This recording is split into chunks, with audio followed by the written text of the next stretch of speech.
Permitiu assim a formação de maranismo português específico, fortemente constituído. E a mais, fenômenos semelhantes de desfasagem conjunturais se repetem no continente americano, combinados a conjunto de outros fatores, entre eles o que mencionei anteriormente, a maior densidade da população dos cristãos novos, eles contribuem igualmente à especificidade do maranismo brasileiro. De fato, na América hispânica, principalmente no México, em Nova Grenada e no Peru, as grandes ondas de repressão ocorreram durante o último quarto do século XVI e no segundo quarto do século XVII, atingindo severamente as redes de cristãos novos, que depois parecem desmanteladas. Em contraste, no Brasil, a atividade inquisitorial ficou moderada, sempre relativamente, durante quase 150 anos, pois é no extremo final do século XVII, com o início do ciclo do ouro, que se iniciam as perseguições intensas contra os judaizantes e se prolongaram até a segunda metade do século XVIII. Dito de outra forma, a longa duração de século e meio, durante o qual o Brasil oferecia aos judaizantes refúgio relativamente seguro, repite e reforça o fenômeno de cristalização cripto-judaica, que este fenômeno de cristalização cripto-judaica que se produziu em Portugal no século anterior, durante esse período de 4 décadas que seguiram a conversão forçada. E uma nova fase de consolidação e uma particularidade suplementar no interior do maranismo português. E tem ainda mais uma outra particularidade da história brasileira. Não pude deixar de imprimir sua marca na memória marana. Trata-se, evidentemente, do episódio da ocupação holandesa, que, mesmo se curto, teve forte impacto no devir da colônia. Sabe-se que a primeira sinagoga criada no continente americano, em 1636, não é outra senão a de Recife. Certo número de cristãos novos, não todos, claro, declararam então abertamente o seu judaísmo, e a existência da sinagoga sur Israel, mesmo de curta duração, teve certamente uma influência determinante nos meios maranos do Nordeste brasileiro. A vida comunitária, a celebração das festas, o ensino dos rabinos Isaac Aboab da Fonseca e Moisés Rafael de Aguiar revitalizaram os conhecimentos em matéria da religião judaica dos cristãos novos já estabelecidos na colônia.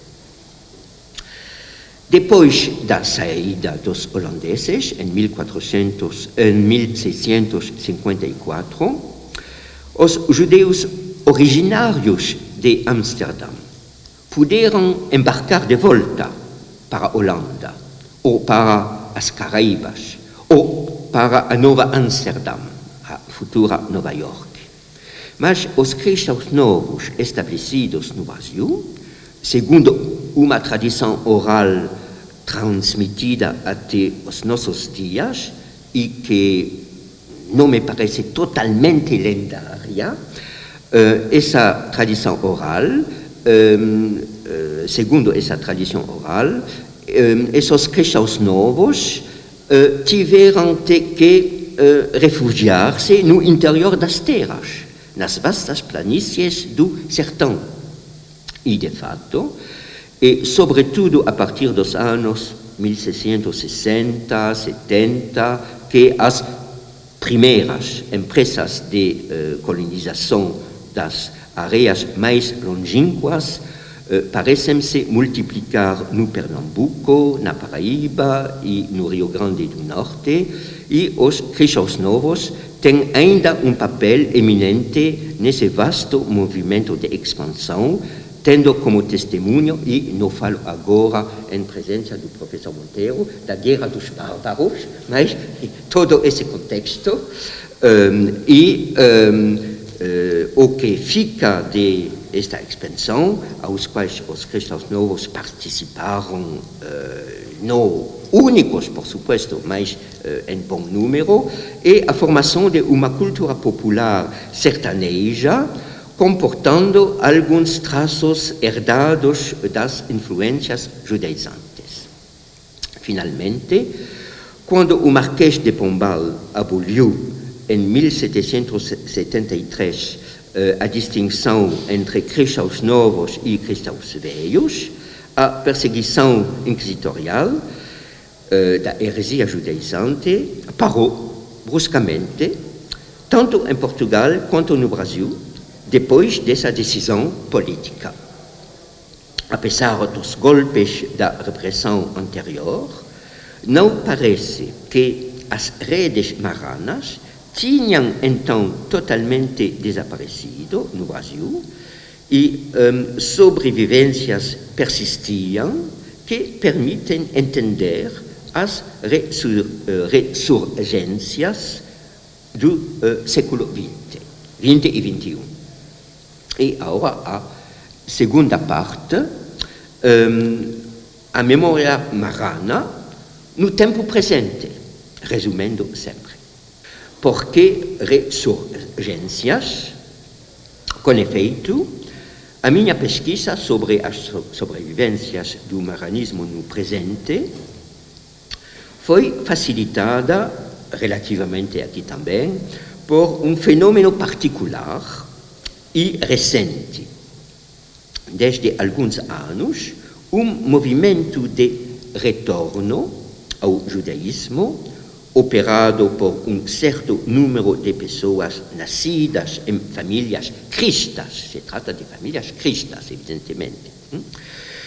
Esse movimento de retorno ao judaísmo manifesta-se claramente em todo o Brasil e, em especial, nas regiões do Nordeste, Pernambuco, Paraíba, Rio Grande do Norte, Ceará. No início da minha pesquisa, graças a minha colega, a professora Anita Nowinski, a quem renovo a expressão da minha gratidão, pude entrar em contato com algumas dessas pessoas. Essas pessoas, encontro levando a outro, e a minha pesquisa pode amplificar-se consideravelmente durante uma década. Percorremos, com a minha esposa, milhares de quilômetros nos imensos espaços interiores de Pernambuco, Paraíba, Rio Grande do Norte e Ceará, durante os anos 1998 até 2008, para pesquisar sobre os costumes familiares e recolher várias dezenas de narrativas de vida. Não se podia fazer um trabalho de campo para uma etnografia aprofundada, mas, por lo menos, hemos tentado de recolher um material para o que podemos chamar uma história oral. Bom. As pessoas interrogadas situam-se em níveis sociais muito diferentes. Algumas são da élite social, mas a maioria pertence a estratos médios e médios inferiores, advogados, professores universitários, empregados de banco, secretárias, pequenos comerciantes, etc. Cada itinerário é, por definição, singular, único e, entretanto, através da diversidade dos casos individuais, temas recorrentes aparecem, os quais, estas recorrências, ecoam de pessoa para pessoa, como um diálogo em ausência de as pessoas entre elas mesmas. Muitas dessas pessoas são originárias do meio rural. Os pais ou avós possuíam ou geriam alguma fazenda nas regiões áridas do interior. E sabemos que uma propriedade fundiária no sertão apenas dava, em muitos casos, uns fracos recursos. As famílias que nossos interlocutores evocam são, ou melhor, eram, geralmente organizadas segundo um modelo patriarcal e praticavam um sistema de casamentos endogâmicos.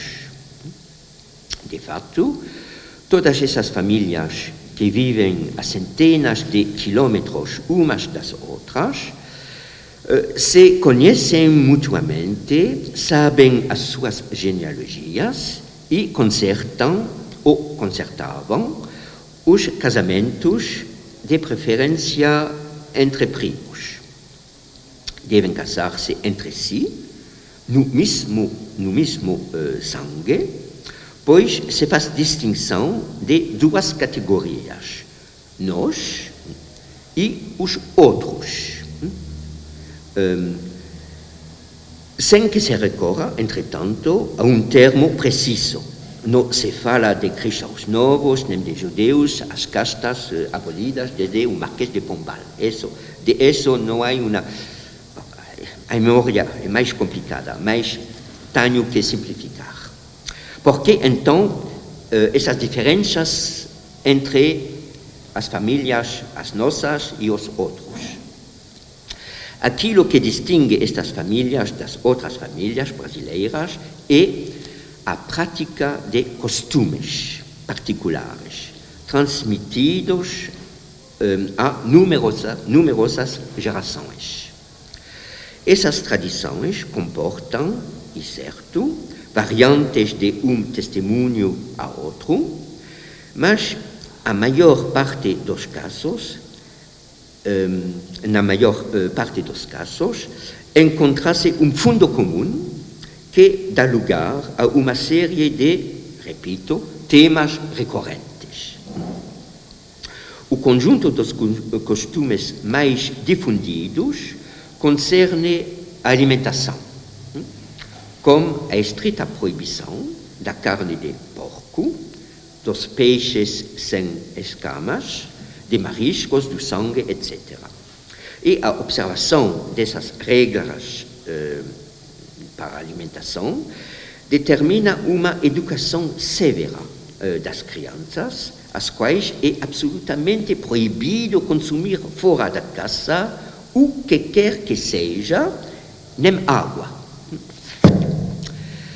Também encontramos a vela acesa na sexta-feira à noite, mas é geralmente em intenção dos anjos, pois tampouco se utiliza o termo sábado, mas o sábado é dia de descanso. Assinalam-se ainda, embora menos frequentemente, jejuns observados durante os meses de agosto e setembro. E são igualmente mencionados costumes funerários particulares, a sepultura do corpo numa mortalha directamente em terra limpa, expressão, uma alimentação sem carne durante uma semana de luto para parente próximo, etc. Outro tema recorrente, várias testemunhas contam que nunca viram seus pais celebrar as festas cristãs nem ir à igreja, com comportamento que era acompanhado, por vezes, de anticlericalismo forte. A vezes apenas, pois outras famílias, o quadro tem que ser em sua complexidade, outras famílias compreendiam padres em suas fileiras, não professavam, portanto, o anticlericalismo e participavam do ritual cristão. Mas houve-se então este comentário, que me parece de estilo classicamente marrano, para se confessar, cito a expressão, para se confessar, sempre é melhor que seja a alguém da família. Para todos esses costumes, não havia em geral outra explicação a não ser a de tradições familiares e a tradição da família. E encontramos ainda outras recorrências nos relatos dos itinerários das pessoas.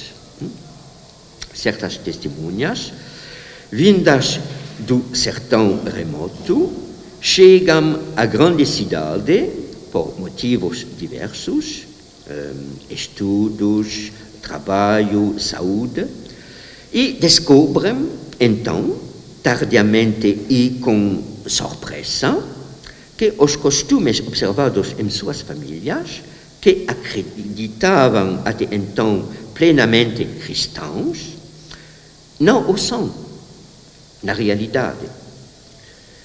A mudança de contexto leva-os a tomar consciência que as regras alimentares ou a vela da sexta-feira não são particularmente recomendadas por a Igreja Católica e correspondem a outra coisa, que não podem deixar de identificar como uma herança judaica, mas exatamente judaizante.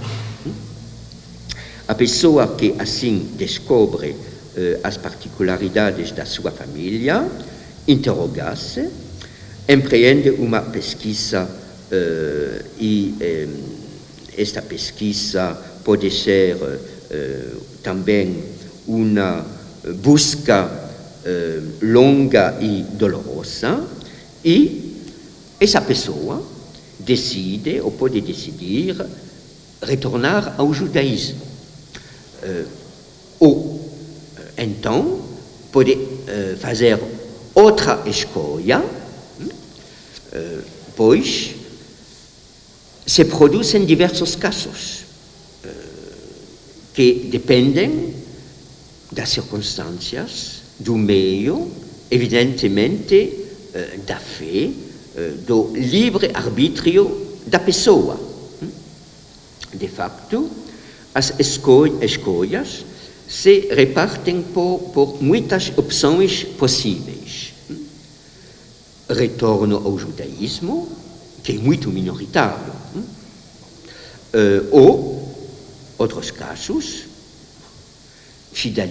continuidade, fidelidade ao marranismo clandestino, aos costumes familiares, discretamente praticados, o catolicismo sincero, indiferença agnóstica, conversão a uma das numerosas igrejas protestantes, expressão da identidade através da literatura ou da arte ou da pesquisa histórica, todos os tipos de comportamentos, de atitudes e de escolhas. Bom. E essa diversidade reproduz, finalmente, a situação complexa das famílias cristãs novas durante os séculos passados. Nas mesmas famílias havia judaizantes fervientes, católicos sinceros, podiam ser buenos amigos entre si ou inimigos. Na história você tem todos os casos possíveis e temos que lembrar sempre a diversidade e a complexidade das situações. E agora vou apresentar, como última parte da segunda parte, alguns exemplos concretos de relatos de vida. Não posso ler relatos inteiros porque os testemunhos duram muitas vezes várias horas, mas escolho extratos significativos que ilustram o que chamei as recorrências, o sistema de ecos de uma pessoa à outra. O primeiro exemplo é o caso de uma senhora que tinha então cerca de 40 anos, professora primária, que morava em Recife, num bairro afastado do centro da cidade.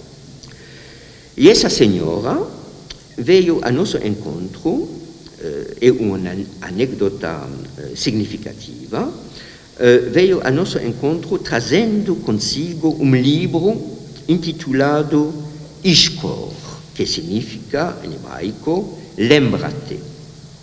Esse livro tratava da Shoah, do genocídio dos judeus nos campos de extermínio dos nazistas, e fora essa obra, Lembra-te, que essa senhora escolhera para que nossa entrevista se desenrolasse sob seu signo.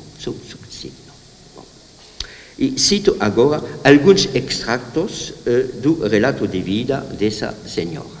Nasci no Ceará, no interior do sertão, antepenúltima de 12 irmãos e irmãs. Meus pais eram católicos, mas ambos observavam certos costumes. Um fazia o que o outro dizia. Eu ignoro se os dois tinham sido criados assim. Eu fui criada desse modo. Havia as proibições na alimentação. Nunca vi a minha mãe comer carne de porco ou crustáceos. Não se misturava o leite com a carne. Nossa casa era muito grande, com um imenso quintal onde se criavam galinhas. Para matá-las, era preciso deixar escorrer o sangue no chão do quintal. Na sexta-feira, minha mãe acendia uma vela por volta das 5:30 da tarde e deixava-a acesa. Para o luto também havia costumes. Estou cortando. Quando eu perguntava à minha mãe por que temos que fazer isso, não fazer isso, aquilo, ela me respondeu: faz-se assim porque se deve fazer assim. Na fazenda fazia-se assim. Era uma evidência. Ela não admitia perguntas. Como fui criada numa aldeia muito distante, acreditava que o que eu vivia em casa, todo mundo vivia, que todo mundo era assim. Mas pouco a pouco, crescendo, eu despertava, começava a dar-me conta, sentia que a minha mãe era diferente das outras mães. Este sentido de diferença, isso se repete. Continuo. Comecei a procurar. Tinha consciência de ser diferente e de a minha família ser diferente. O tempo passava, eu compreendia mais porque eu experimentava um sentimento de rejeição de certas coisas. Por exemplo, ir à missa. Tomei mais consciência de tudo isso quando vim para Recife. Eu não era daqui, não conhecia ninguém nessa cidade. Quando havia alguém a quem ficava um pouco mais ligada, eu lhe perguntava: desculpe-me, você conhece algum judeu aqui? Respondia-me: de modo algum. Como eu conheceria, não existem judeus nesta cidade. Mais tarde ainda, mas um belo dia,